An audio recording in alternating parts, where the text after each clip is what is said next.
Hello and welcome back. I'm James Larry. I have bought, sold, fixed, and flipped houses doing all the work with my own two hands, and along the way I've learned a thing or two. Today, I want to talk to you about one of the most important do's and don'ts of any sweat equity or DIY project, and what I'm talking about are color palettes. So what is a color palette? Well, a color palette is going to give you a scheme that'll give you style and appeal. What I have found is when I'm showing houses, you can tell folks have been watching all those DIY fixer-upper shows, and what they're missing is how important a color palette is. Today, we're going to learn about color palettes, and I'm going to offer some suggestions that will hopefully not only be cost-effective, but will help prevent you from having to paint that same room over and over again trying to achieve that perfect look. So choosing a color palette can be challenging. I suggest basing everything around the one color that's too costly to change, whether it be your kitchen cabinets, countertops, or flooring.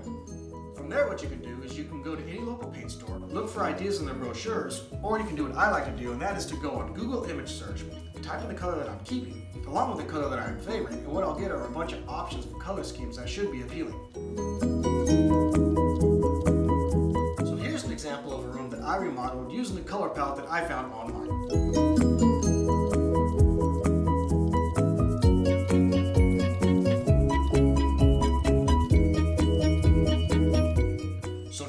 Picked a couple colors. If you've done a search and you haven't found any examples, it's most likely because those two colors don't work well together. Now let's talk about transitioning from room to room. In common areas like your kitchen and your living room that share an open floor plan, I recommend using the same color palette in each room, or using two different color palettes that share two light colors.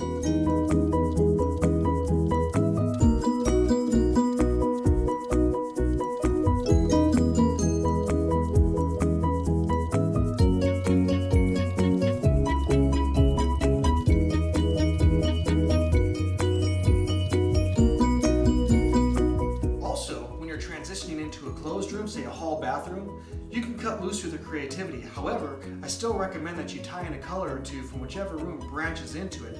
That way the house has this feel of cohesion.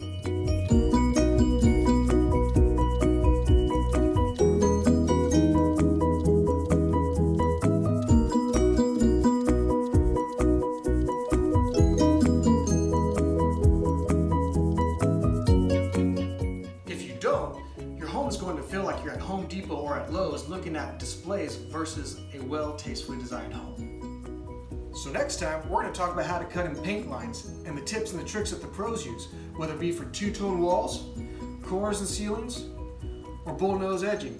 And we're going to cover all of it. I'll see you then.